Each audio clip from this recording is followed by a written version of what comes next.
Hey guys, Andrew here and welcome to Drew Tutorial.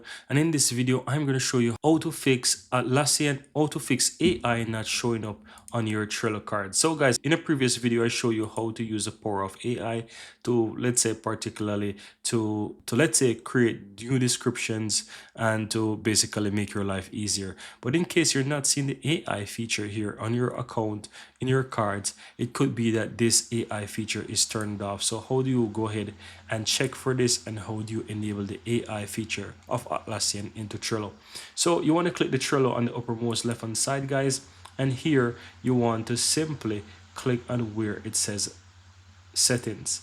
Now once you're clicking settings on the left hand side, you will see the workspace settings here, and immediately you will see it says Atlassian intelligence. Right now, I want you to remember this.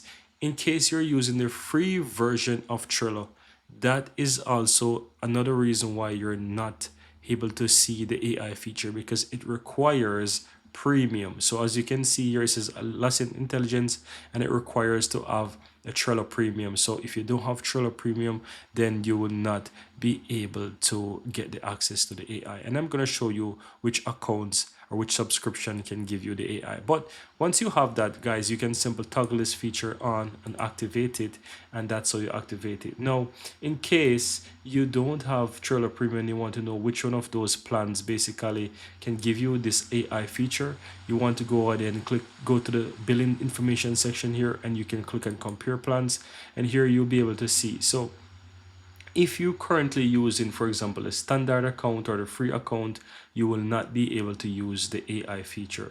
The AI feature only available to the premium, as you can see here, Atlassian Intelligence AI. It's only available to the premium plan, and of course, you basically get everything that is within premium if you're using the enterprise version as well. So you need a premium account to be able to use the Atlassian AI. Now, once you do that, let me go ahead and show you back into my cards. Once you are there, guys, you can basically open up any card that you have edited, and you'll be able to see the AI feature here. So it says write assistant. You can click on that, and you can use the power of AI to basically write whatever you want or change whatever you want. But that's it. Very easy and very simple, guys. I hope this helps you.